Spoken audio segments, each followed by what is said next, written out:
الحمد لله الذي أنزل على عبده الكتاب ولم يجعل له عوجا قيما لينذر بأسا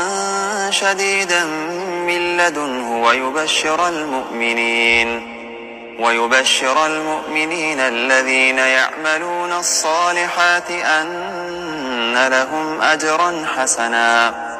ماكثين فيه أبدا وينذر الذين قالوا اتخذ الله ولدا ما لهم به من علم ولا لآبائهم كبرت كلمة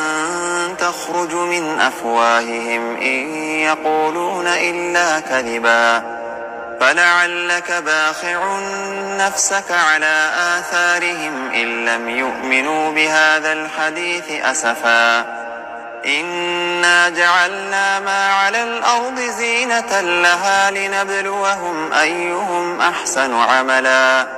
وإنا لجاعلون ما عليها صعيدا جرزا.